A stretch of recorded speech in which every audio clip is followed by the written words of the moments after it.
Hello there, it's your Ranch of Whiskey Lore, and time for another whiskey tasting. I am excited to finally have a bottle of Jack Daniel's American Single Malt. Yes, talked about it for a while. When is this coming out?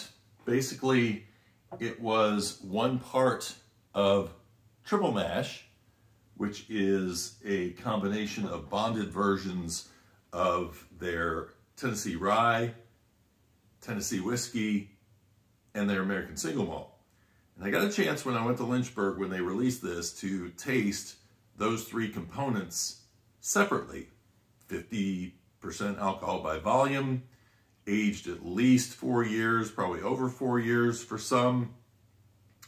And I have to tell you that when I tasted with the American Single Malt, this was the thing I was most interested in, because for Scotch drinkers, the idea of a single malt, usually in a pot still, you would think always in a pot still, not in a column still.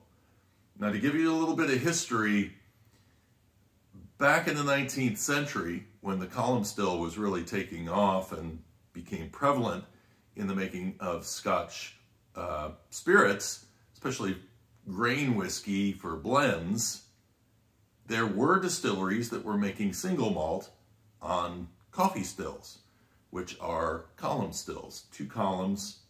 And with these continuously running stills, they would be able to produce really high alcohol volumes. In fact, Scotch whiskey allows you to go as high as 94.8% alcohol, as long as it still tastes like whatever the grain that came out of it, which is really difficult when you start getting up into those high proofs.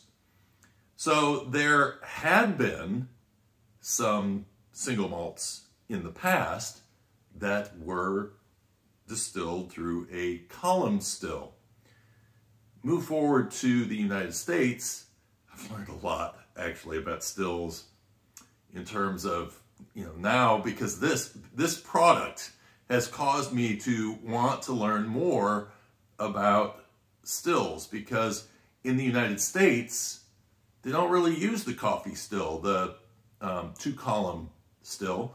What they use is a beer still, which is basically the 2 columns shortened and laid on top of each other. They continuously run through there, then they run off into either a thumper or a doubler, which is a smaller pot still, so that they can more control and get a lower ABV, because when you're making bourbon, the rules say you can't go over 80% alcohol. 94.8 versus 80% for a bourbon. And so now with the American Single Malt rules coming out, in addition, they have added some, they've tried to craft something that would pay homage in a way to Scotch, but not completely follow Scotch's rules. So let's say with Scotch, single malt has to be 100% malted barley, same with American Single Malt. And of course, these American Single Malt rules are still waiting the final stamp of approval, but they're pretty far through the process, so they should be correct. Scotch has single malt. Single means one distillery. So to be a single malt in America, same thing, one distillery. To be a Scotch, it has to be made in Scotland. To be an American Single Malt, it has to be made in the United States. Oak casks is where you do your aging. They can be used, and they can be up to 700 liters. Again, we talked about the distillation and the fact that the regulations for American Single Malt are lower in terms of percent of alcohol before it goes into the barrel.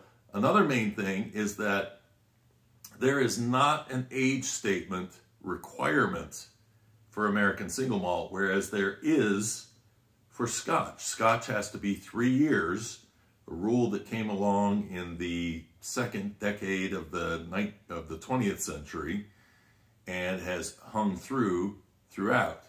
You'll hear some say 3 years and a day. It's just 3 years. So why would American single malt not do that? Well, think about Scotland and how it's a small country and weather variations aren't going to be that great. In the United States, you could have an American single malt made in Colorado with very drastically different weather conditions and elevations than something that's being made in, let's say, Houston or in Seattle. So we have so many different, or Alaska or Hawaii for that matter. So we have a lot of variables, and to have that massive amount of differences in weather and conditions is a reason why it is better for us to have some flexibility in the 3-year rule and say, just like bourbon can be, you can run it through a barrel, as long as it's been in a barrel, then it can be called bourbon. Now, something that's going to make this whiskey a little bit different also, love the little glass they gave me, by the way. Something else that's going to make this whiskey a little bit different from Scotch is that this has been aged in a, hang on, what was it? Oh, this has actually gone through the charcoal mellowing process. So what you do with Tennessee whiskey, this will be different from any other American single malt, this Jack Daniel's American single malt, because it has gone through the charcoal mellowing process, basically run through sugar maple charcoal before it goes into the barrel. So this is something that is okay to do because sugar maple charcoal actually is not supposed to really impart any flavors. It's just to mellow the whiskey down, take the harshness out. This whiskey is at 105.7 proof. Is that what it is? Yes, 105.7 proof. So this is higher actually in ABV than the triple mash that it is a component of. Something else that makes this different, they have, like they do in Scotland, finished the whiskey in a Oloroso sherry cask. So 4 years this whiskey is spent in a brand new American oak barrel, charred. Now 2 more years being put into a sherry barrel. I have not tasted this, I have not nosed this yet. But again, one of the things that made me nervous about this is that running it through a continuous still, this being a beer still, and then into a thumper, I think they actually, I'm trying to remember, because I don't think I physically saw it, they run it through a doubler. Golly, man, so much information floating around my head. I want to give you guys as much information on this as I possibly can, and it's really sort of building the anticipation here for me as well. But at this point, I can't think of a Scotch whiskey that goes through a column still. There are other distillers overseas that are using column stills, and I understand that Jim Beam is also working on a column still American single malt, or beer still. So this is going to be very interesting to see how this goes. As I said, when I first tried this, the version that was not aged for 2 more years in Oloroso sherry didn't have a lot of personality to it. Made me a little bit nervous because I think the American single malt category is going to be amazing. And if Jack Daniel's is going to be your first experience with an American single malt, I want that to be a good experience. And I believe that Jack Daniel's is not going to release something that is going to hurt their reputation. So here we go. Dive in, do a little nosing. And the fruit right on the nose immediately. So that sherry cask is coming through because I'm getting a lot of those little dark fruit notes. Kind of your raisins and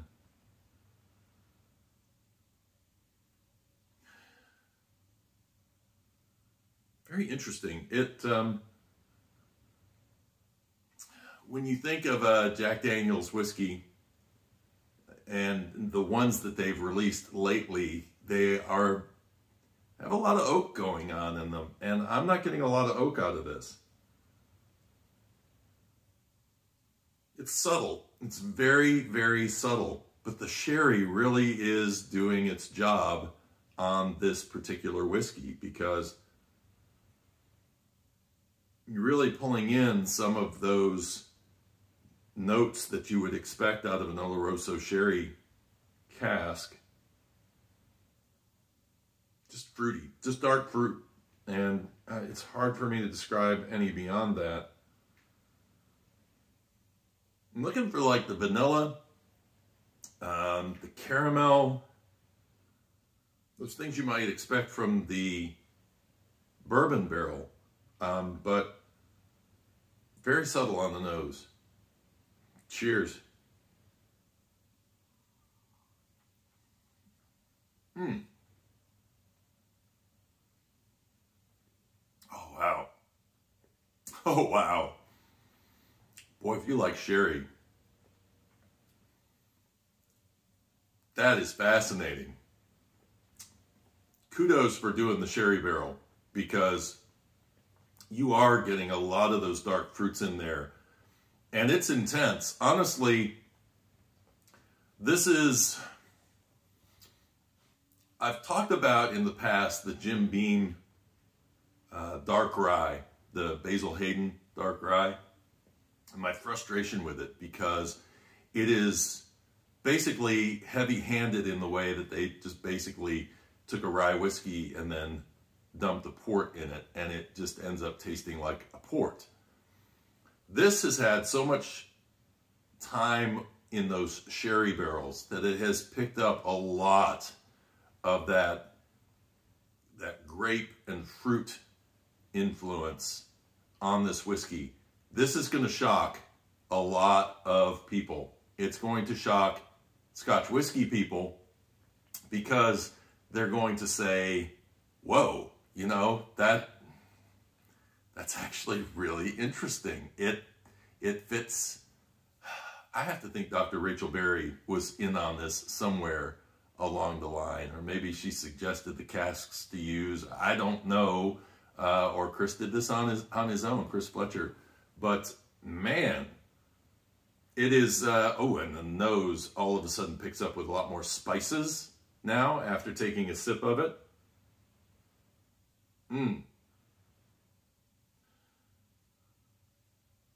Sort of that as the British would say, Christmas cake kind of experience going on the nose. And that vanilla is now coming through. I gotta be honest with you, I was scared. I was like, if I take a sip out of this, and it's just, me being a Scotch drinker, I really don't want to be disappointed by this because I'm really impressed with what's been going on with Jack Daniel's lately. But this is, oh wow, so fragrant. And those spices are beautiful. This is one I'm going to have a good time kind of messing with and really getting to know better. Normally I do a tasting ahead of time, nosing and tasting, and write down all my notes and get everything ahead of time. So you're getting my first sense of this thing. If we talk about scotches, and we talk about, say, a Glendronach, Glendronach is going to be a lot more subtle. The oak is going to have a lot more effect on it. This, it's getting the sherry influence. It's not necessarily getting as much of those tannins and that kind of an experience, which is brightening it up a lot. and creating this fruit that hits the palate that is sweet, and it's not Cardew sweet, but it is definitely a sweet whiskey. And if you are a bourbon fan, you may taste this and go, you know, that's not necessarily my thing, because it is not going to be a flavor profile that relates to bourbon. Yes, a little vanilla, but so much more fruity. And so if you are a brandy drinker, I think you might find this interesting. If you're a sherry drinker, I think you're going to find this interesting.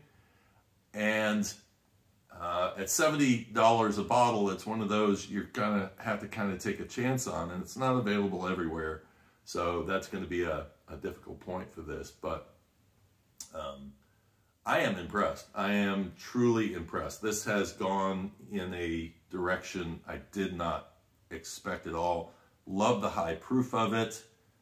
And like I say, I sort of sense a little bit of, you know, Brown-Forman owns Jack Daniels. They also own Benriach, Glendronach, and Glenglassaugh. And I sense a little bit, the Glendronach fan in me is going, this is really interesting. It's a little sweeter than what you might get out of a Glendronach. Maybe for the Scotch drinker, a little heavy-handed. But for me, this is really, really interesting. And like I say, gives me hope for, it's just funny thinking, this is out of Lynchburg, Tennessee. It's not what you would expect. Ah, the spices are so nice on this. 2 thumbs up. I mean, this is a very good whiskey. This is a very good whiskey, and I did not think I was going to be saying that. Very good. Cheers, Chris Fletcher. You've done an excellent job on this. And hey, you know, what did you think? Did you guys think this was going to be something amazing, or did you have your doubts about it? Man, I can't wait for somebody else to taste this and then leave some comments below and tell me what they think of it. If you're liking the triple mash and you're liking the bonded, this is not going to be the same. This is not going to be the same. If you're a Stranahan's fan, I think you'll find that you'll breathe a sigh of relief that the American single malt category is in good hands, even with Jack Daniels, because this has worked out really well. So again, enjoyed sharing my first experience with this. Hope you learned something a little bit about pot stills and how they work and all of that.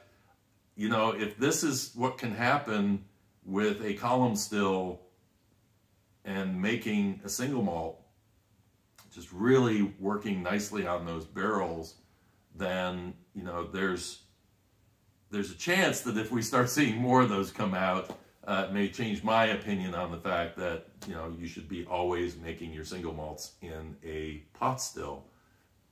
It's all down to the distiller's craft. Hope you enjoyed the video. Like it if you learned something, and subscribe if you'd like to watch more of these videos along the way. Until next time, cheers and Slanjava. Maybe a little brown sugar in there too, but it is sherry heavy. That is for sure. A little spice on the end. Just a little spice.